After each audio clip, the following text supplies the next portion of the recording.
Salut à tous et à toutes et bienvenue sur Andromag, l'émission dédiée à l'actualité Android tous les lundis de 20h à 20h30 sur Watch TV. Et je suis en très bonne compagnie puisque là sur le plateau j'ai Mathieu de Santos. Salut, ça va? Tu me fais plaisir. Tu me fais plaisir, je dois le dire. Pour une fois, j'ai pas dit charmante. Voilà, exactement. Et on a également Technoïd, enfin PA de Technoïd. Non, maintenant c'est Technoïd, j'ai remplacé mon prénom. PA. Pierre-Alexandre. Pierre Alexandre. Ça va devenir compliqué comme prénom. Exactement. Bon, allez, Pierre-Alexandre de Technoïd. Et on a également Teddy de l'association Les Lutins du Phoenix qui est avec nous. Salut Teddy, ça va? Salut tout le monde, ça va les gars? Et oui, ça va. T'as passé une bonne semaine? Très chargé comme d'habitude, mais oui, très bien. Heureusement que derrière, il a la publicité pour l'école des fanboys, parce que sinon, on peut aller se brosser, nous, l'école des fanboys. Mais on nous connaît, on sait qu'on est dans l'émission Restez connectés sur la chaîne YouTube. Mais en tout cas, j'en profite également pour dire que vous pouvez nous suivre sur les box, donc Orange, la 222, Bouygues, la 127 et Free, la 239. Merci Benji pour m'avoir sauvé. Il a été tapé. Et également, vous pouvez nous suivre sur les réseaux sociaux, sur Facebook et également Twitter, et nous voir en replay sur YouTube et iTunes, si je ne me trompe pas, Mathieu. Oui, avec les podcasts, donc ils peuvent choisir format audio, vidéo, et puis n'hésitez pas à vous abonner à tout ça, c'est très important. Je sais que beaucoup nous regardent derrière leur poste d'écran, mais un petit abonnement, franchement, c'est le plus beau soutien que vous pouvez faire, et une petite note sur iTunes, vous seriez top. Et surtout sur YouTube, si vous postez des commentaires, on vous répondra. Ça, c'est vrai. Voilà. On s'engage. C'est vrai, c'est plutôt bien. Bon, si on commence l'émission pour voir. Voilà. Vas-y Mathieu, qu'est-ce qu'on a aujourd'hui? Écoute, au sommaire de ce Andromag, donc épisode 23, je sais parce que les autres ils disent toujours le numéro d'épisode, de cette saison 4, on va vous parler de Huawei qui a encore des chiffres... l'année aussi... D'accord, je peux faire le sommaire ou pas? On peut y aller ou pas? Des chiffres de vente de smartphones encore qui sont au beau fixe. On va également vous parler de Google Assistant qui arrive... en catimini, on va dire, enfin en français. On va vous dire parce que c'est pas si évident que ça. On va parler de la messe. La messe chez nous, Android, ça s'appelle la Google I.O. C'est la messe. C'est la conférence des développeurs de la Google I.O. Donc on va vite fait vous dire un petit peu de quoi il en sera question. Et on va parler également de Tizen OS qui mine la vie dure à Android Wear sur les montres connectées. Et à la fin, on va vous parler de deux petites choses, puisque comme on est sur les montres connectées, on va vous parler de la Meizu Watch, qui est ici. Et on vous a ramené les accessoires de Wiko, et notamment ce soir, on va faire un petit focus sur leur casque audio de Wiko, qui est très sympa. Voilà, je vous propose qu'on commence tout de suite, juste après ça.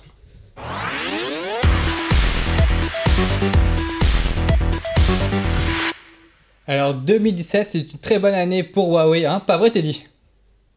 Oui, comme ça avait déjà été aussi en 2016, les années se suivent et se ressemblent de plus en plus pour Huawei, qui le constructeur qui monte de plus en plus.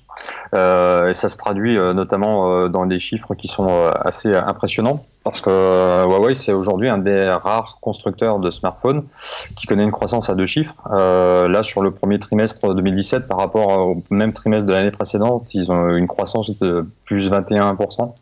Ce qui est colossal, sachant que voilà, la croissance elle est plutôt stable, chez Apple et chez Samsung.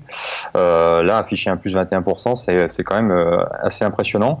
Et puis en plus de ça, alors pour rester dans les chiffres qui illustrent bien tout ça, 21% c'est aussi ce qu'ils font, plus 21 c'est aussi ce qu'ils font en Chine, ils font plus 15% en Europe, mais surtout ils font plus 70% en Asie du Sud-Est et dans la région du Pacifique Sud. Et ils ont doublé leurs ventes, j'ai bien dit doubler leurs ventes dans 32 pays différents à travers le monde, et ils les ont augmenté de 50% dans 52 autres pays. Donc, ce qui laisse encore augurer de très très bons chiffres pour les mois, les années à venir. Donc, c'est assez impressionnant de voir tous ces chiffres. On peut voir aussi d'ailleurs qu'il y a une petite percée donc, en Chine, hein, puisqu'il dépasse Oppo, le constructeur. Qui est le constructeur numéro 1 en Chine.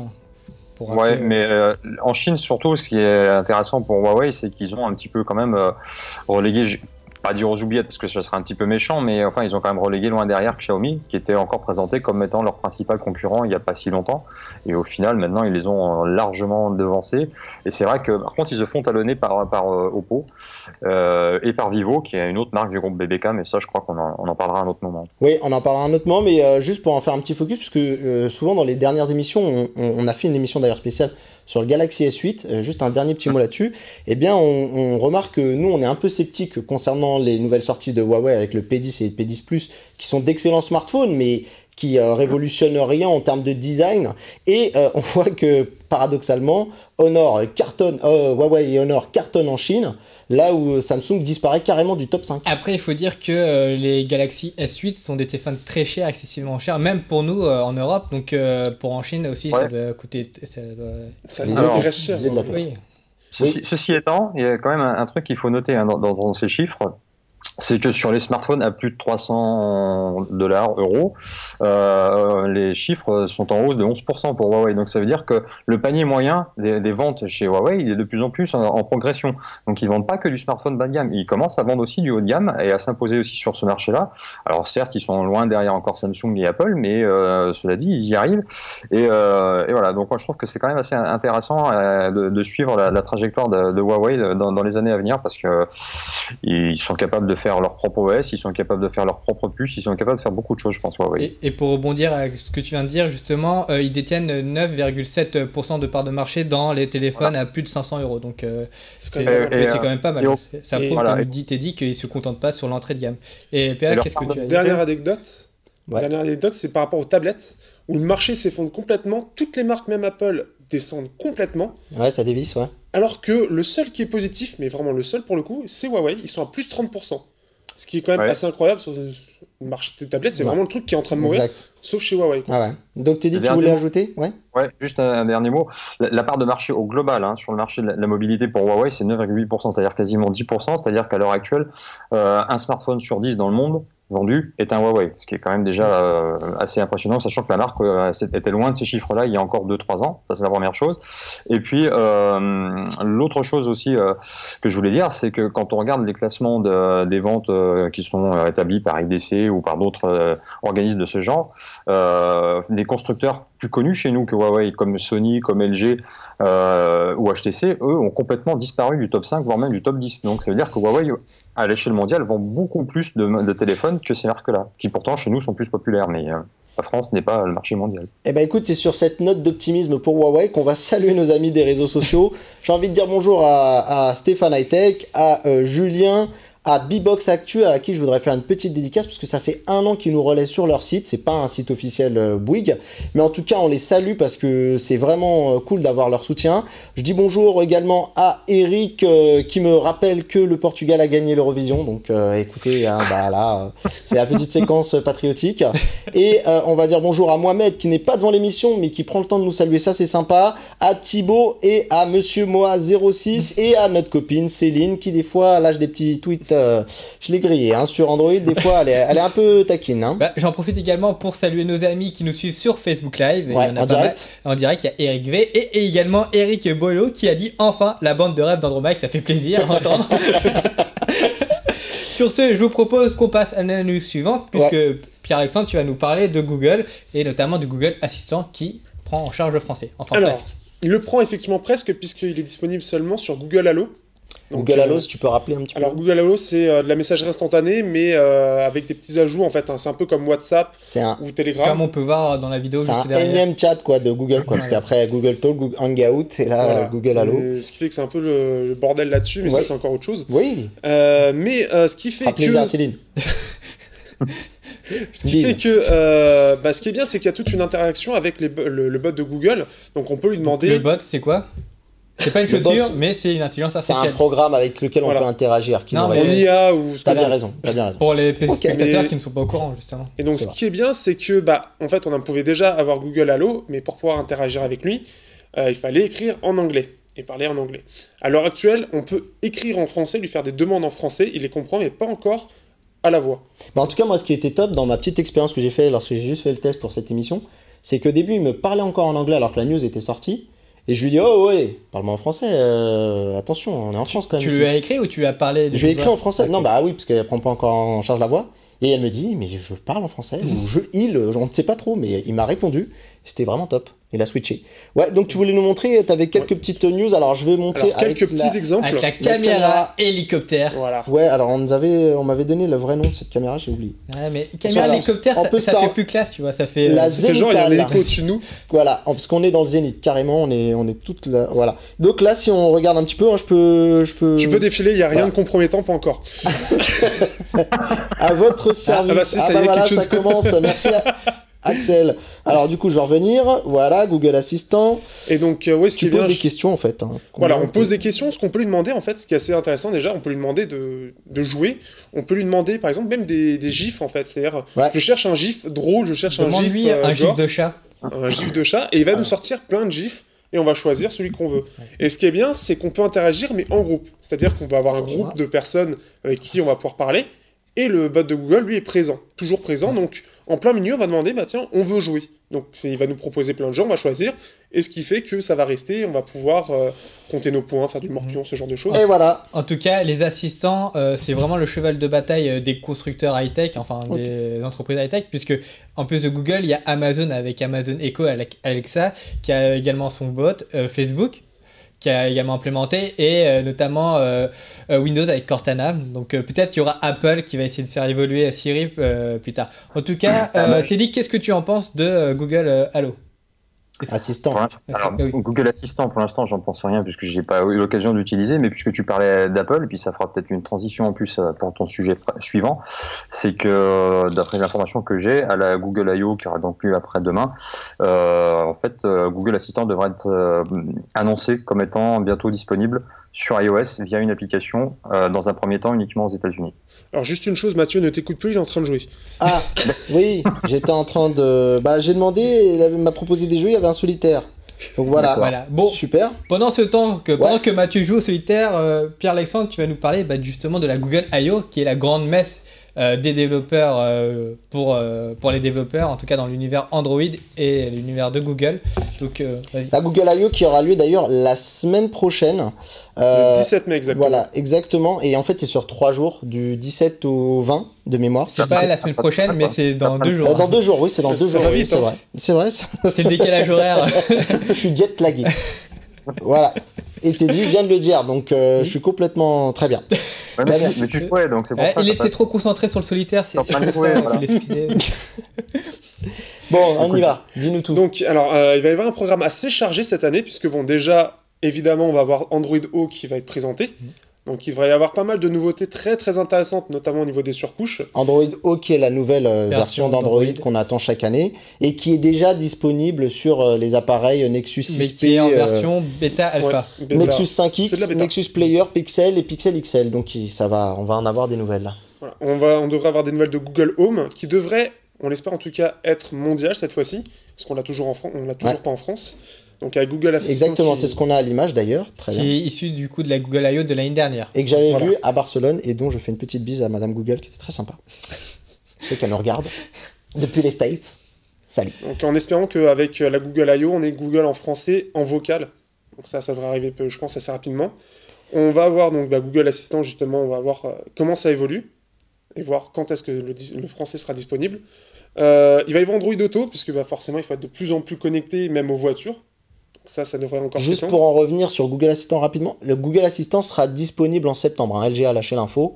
Nous, au Mobile World Congress, ils nous ont confirmé que septembre, on aura Google Assistant en français. D'accord. Voilà, en En version vocal, vocale. ouais, Voilà. c'est surtout ça. Ensuite, on va voir Google Daydream VR. Il devrait proposer des nouveaux casques qui, apparemment, ils ont même racheté All Chemie Labs, Oui. Attends, donc du coup des nouveaux casques pour la réalité virtuelle. réalité virtuelle, pour Daydream VR. Oui, Alchemy Labs qui est d'ailleurs derrière Job Simulator, le fameux jeu que vous voyez où sur la Vive vous pouvez jeter vos tasses de café et tout ça. Voilà. Super sympa, Et qui est rigolo puis, comme jeu. Un jeu où tu rêves de travailler. Tu travailles virtuellement ou pas? Tu choisis. On devrait avoir Chrome OS aussi. Alors en fait, ça va être un peu plus compliqué. On devrait avoir déjà. Enfin, ça va parler un peu de Chrome OS avec le fait que ce soit compatible avec les applications Android. Ils vont parler un peu plus parce que ça reste encore assez discret. Mais surtout, on va voir le mélange avec Fuchsia ou Andromeda pour ceux qui connaissent. Enfin, il y a beaucoup de rumeurs qui tournent dessus avec le mélange en fait. Ce sera un mélange entre Chrome OS et Android. La fameuse convergence entre les deux systèmes d'exploitation. Ouais. C'est la rumeur qui court et ça fait quand même pas mal d'années où il y a cette rumeur là. Il y a ouais, Teddy- mais là- il y a Teddy qui veut réagir. Oui. Tu voulais dire un truc? En fait, Non, moi, si tu veux, par rapport à la Google I.O., c'est surtout là-dessus que je les attends. Parce que, alors après, je peux me tromper, mais enfin, je fais partie de ceux qui pensent que de toute façon, à un moment donné, Chrome OS et Android fusionneront, et peut-être que Fuchsia, ça sera justement la fusion de Chrome OS et d'Android. Et donc voilà, Microsoft a fait ce chemin-là avec Windows 10, et je pense que Google fera la même chose à terme. Alors, donc peut-être dès cette Google I.O. T'es dit, je vais peut-être alimenter encore plus tes espoirs, puisque le code de Fuchsia est ouvert au public sur GitHub. Donc c'est un Alors, peu... GitHub, pour ceux qui connaissent pas, en fait, en gros, c'est un endroit un peu open source où chaque développeur qui a envie d'apporter une pierre à l'édifice à un code peut venir consulter des documentations, voilà, dès qu'on veut mettre à disposition des sources, voilà, des codes sources. C'est un petit peu compliqué, mais vous allez voir, pour travailler en ça peut être fun. collaboratif également. Donc ça, c'est quand même, ça alimente un peu plus l'espoir qu'on ait Android et Andromeda qui arrive très prochainement. C'est vrai qu'on en parle depuis longtemps. Mais là, ça prouve que Google avance là-dessus et serait sur un truc fini. En tout cas, oui, je veux dire, qu'est-ce que vous attendez du coup? Vous pensez quoi? Est-ce que ça va être une bonne année? C'est pas encore fini, c'est pour ça que j'essaie de faire vite. Il va y avoir aussi une mise à jour majeure apparemment par rapport à Android TV, et apparemment la firme serait en train de développer une box haut de gamme pour le coup. Donc à voir s'ils vont réitérer ce qu'ils avaient fait avec les Nexus... C'était les Nexus TV, je sais pas comment ça s'appelait. Il y avait aussi une espèce de non, box c'était pas les Nexus Q, non, Nexus Player. Nexus Player, exactement. Exactement, demandez-moi, il n'y a pas de problème. Tu sais que quand tu as dit que tu n'avais pas fini, tu avais un côté très Jean Lassalle pendant le débat. Hein. Tu l'as dit un petit peu. C'est pas fini. Allez, PA, va plus vite, s'il te plaît. Ouais, oh, tu vas te calmer. Dis donc. Il y a un peu trop d'autorité ici. Sinon, il y a Nvidia pour ça. Hein. Nous, on a fait une émission que je vous invite à regarder sur la Nvidia Shield TV. A fait très bien le job, je trouve. Ils devraient les prendre en ambassadeur. Ça oui. En tout cas, ils vont plus vite que Jean Lassalle d'ici présent. Donc... Vas-y, dis-nous tout encore, pour finir. Après, comment vous voulez qu'on travaille dans ces conditions? Exactement. C'est pas simple. On peut y aller ou pas? Bah, on attend PA. Enfin, allez, PA, pour finir. Jean Lassalle. Vous me lâchez ou... On va attendre. Ah là là. On devrait avoir aussi un petit rappel d'Android Wear 2.0, puisque on va en parler un peu après, mais il y a Tizen qui est un peu derrière, quoi, même devant plutôt. On devrait entendre parler aussi du Google Pixel 2. D'ailleurs, on entend déjà parler du fait que le prototype serait final. Enfin, il aurait été testé et il aurait passé les tests. Donc à voir. Donc on aurait tout ça, il y aura peut-être d'autres choses qui devraient arriver, mais déjà ça fait un programme qui est assez conséquent pour cette Google I.O. Oui, bah du coup c'est dans cette conférence en fait Google, comme a dit Mathieu, va présenter beaucoup de choses et il y aura une conférence de 3 heures où ils vont présenter les nouveautés aussi bien sur Android que sur Chrome, et donc du coup ça c'est un peu ennuyant pour ceux qui ne sont pas habitués à ce genre de conférence. Je rejoins deux petites choses qui sont dites sur les réseaux sociaux. Stéphane Hightech qui me dit on ne va plus s'y retrouver avec tous ses assistants. Alors voilà, il a pas tort. Et il ne doit en rester qu'un d'assistant de la part de Thibaut. Je trouve que vos deux phrases vont très bien ensemble. Ça fait très à l'Orlander. Et ça serait bien, moi, j'aime bien qu'on y arrive et que Google nous sorte un vrai truc bien fini et qu'on y aille, quoi. Justement, et aussi je rebondis dessus par rapport à l'interrogation sur quelqu'un qui nous suit sur Facebook Live qui nous demandait si ces boots ne risquent pas de nous surveiller, nous écouter à notre insu. Ça c'est déjà le cas, quand t'es chez Google, c'est déjà le cas. Ou même avec Siri, je veux dire, quand tu fais... Moi j'ai Donald de téléphone, il m'a dit « Ah, t'as fait ça hier !» Oui, petite anecdote, juste rapide. Apparemment, il y aurait des campagnes de pub sur le fait, en fait, au niveau des micros des téléphones, pour savoir justement qu'est-ce qu'on achète, dans quel magasin on va, etc. Donc de toute façon, c'est déjà le cas. C'est-à-dire que si tu t'inquiètes là-dessus, t'es déjà fiché quelque part. Ok, je vous propose qu'on passe à la news suivante, puisqu'on a quand même pas mal de choses à présenter. Et justement, on a une breaking news qui vient juste de sortir, Jason. On est pile à l'heure, j'ai envie de vous dire. Il y a Motorola qui vient d'annoncer des nouveaux appareils. Les nouveaux Moto. Les nouveaux qui a annoncé deux nouveaux appareils de la gamme Moto, donc les Moto C et C+, qui sont des appareils d'entrée de gamme, milieu de gamme, vraiment pour vraiment pour ceux qui veulent un téléphone pour pas trop cher, un smartphone pour pas trop cher. Donc on retrouve pour le Moto C un smartphone doté d'un écran de 5 pouces mais qui a une résolution quand même un peu poussive, hein, franchement. Alors c'est-à-dire c'est du VGA, donc du 480 par 854. Alors, donc Lenovo Moto, on est en 2017. Coucou les copains. Oui, voilà, c'est une résolution qu'on trouve sur les smartphones qu'on trouvait en 11. Bah, tu me diras s'il est à 30 € le téléphone. Non, il n'est pas à 30 €. d'accord. Mais attends, Vas-y, laisse-moi continue. finir Vas-y. rapidement. Donc, il est doté d'une caméra arrière de 5 mégapixels avec une caméra frontale de 2 mégapixels. Il a 1 Go de RAM et il a un processeur Mediatek, ça va faire plaisir à Pierre-Alexandre. Et il a une batterie de 2350 mAh. Et pour cette configuration-là, vous aurez un téléphone à 119 €. Et le Moto C+, lui, est vendu 10 € plus cher. Et pour ce prix, vous aurez le droit à un écran de 5 pouces, mais qui sera HD. Donc on aura du 720p avec un appareil photo de 8 mégapixels à l'arrière, avec du 2 mégapixels à l'avant, 2 Go de RAM et toujours un processeur Mediatek et avec une batterie de 4000 mAh. Donc ça, c'est vraiment pas mal pour ceux qui veulent un téléphone qui a une grosse autonomie. À savoir que le processeur Mediatek, c'est un MT6737, pour être précis. Et oui, et donc du coup, ça veut dire que c'est quoi? Du coup, ça veut dire que c'est un petit quad-core, c'est ce qui correspond à un S410, un S425 du côté de Qualcomm, donc vraiment de l'entrée de gamme. Donc, Voilà. C'est vraiment pas très performant, c'est pour ceux qui ont plus des petits besoins. Les personnes qui ont une lourde utilisation, ça va pas être pour eux. Oui, bah Clairement. après, le prix est en conséquence, hein, c'est du Aussi. 110 €, 119 et 129, donc voilà, c'est sûr que si on cherche de la performance, ça sera pas de ce côté-là. Voilà, je vous propose qu'on passe à la suivante, et Mathieu, tu vas nous parler des montres connectées, enfin, la répartition. Exactement, on va parler des montres connectées et notamment de la répartition puisqu'il s'est passé quelque chose d'assez assez fou. D'ailleurs, c'est Strategy Analytics qui nous donne ces chiffres.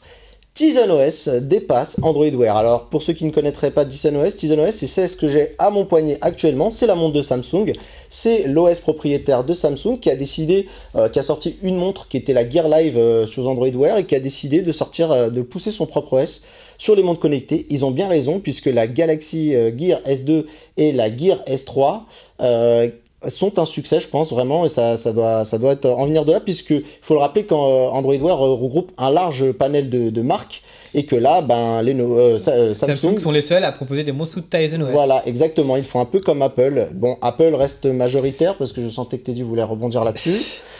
Pardon, Ouais. excusez-moi. Voilà, alors, mais comme on n'est pas sur Non, iWeek, j'ai envie de te dire, on s'en... Non, mais ce que je voulais dire n'avait rien à Et voir juste avec, dire que là, le camembert qu'on voit, c'est la répartition pour 6,8 millions d'appareils, donc de montres connectées, qui ont été vendus durant ce trimestre. Et donc on voit que la grosse majorité, c'est Apple. Ça fera plaisir à Teddy c'est et quoi Benji. Je Et savais pas que ça se vendait autant, les montres connectées. Et oui, mais... la source qui donne ces chiffres, c'est Strategy Analytics. Oui, tout Voilà. à fait, Mathieu. Teddy, tu voulais juste dire un petit mot vite fait? Oui, non, je voulais juste te dire que moi, j'ai pas été méga surpris en même temps par ça, parce que finalement, la Samsung Gear S2 et ensuite Gear S3 sont des montres qui, a priori, sont très réussies. Enfin, ceux que je connais, dont tu fais partie d'ailleurs, qui l'ont, sont très contents. Et que dans le même temps, les montres sur Android Wear, en 2016, il n'y en a quand même pas sorti des masses. Elles ont disparu de tous les salons, donc c'est un petit peu normal finalement. Bah, surtout qu'Android Wear 2 pour l'instant est un échec un peu cuisant, On est parce d'accord. qu'il n'y a rien qui fonctionne correctement et tout a été retardé. Oui, et les possesseurs de la première génération de montres n'auront pas N'auront pas forcément, Android Wear 2, et ceux qui ont la Moto G, la Moto 360 V2, et ben ils attendent toujours Oui. leur mise à jour. En tout cas, Voilà. je rejoins Même l'avis de les- Teddy, hein, les montres Tizen ont la meilleure ergonomie. Et même Allez. les constructeurs, ils croient pas de toute façon. Et puis comme Samsung est un gros constructeur, c'est aussi normal qu'il arrive à s'imposer avec Tizen OS. Bon, en tout cas, ils font ce qu'il faut. Je vous propose qu'on On passe avance. à la suite, justement. Et Pour qu'on les passe- tests. Les tests, voilà, des appareils.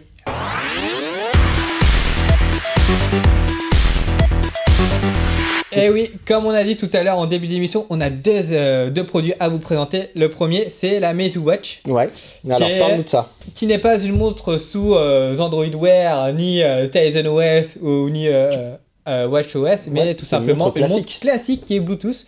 Tu Donc, peux nous l'enlever? Je vais je- mettre sur la caméra zénitale. la caméra Zénith. Ah, Ah, Zénithal. écoute, quand on apprend des mots, bah, c'est du zénith. Tout C'est là-haut. trop la classe. Et oui, et c'est le vrai nom. Alors, j'ai pas dit de conneries. Tac.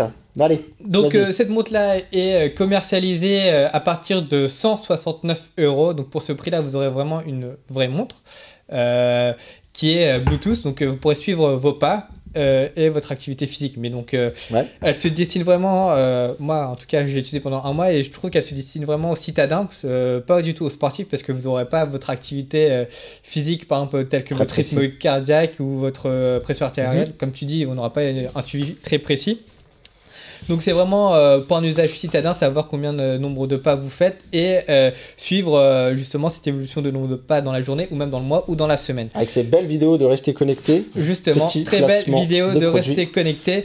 Et donc là, on peut voir qu'il y a deux types de montres qui seront commercialisées. Une avec une lanière en cuir qui elle est vendue à 169 €, et celle en métal, elle sera commercialisée à 199 €. Donc, Alors du coup, cuir, t'es convaincu par le cuir de ces montres? cuir moustache, j'ai envie de dire oui, je suis très convaincu par ces montres. Je trouve que ça réunit en fait justement le meilleur des deux mondes en ce qui concerne les bracelets connectés qui nous permettent de suivre vraiment notre activité physique, et les montres connectées telles sur Android Wear, puisqu'on peut recevoir les notifications rapidement. Oui. Tels que les SMS, savoir savoir quand est-ce qu'on reçoit un message.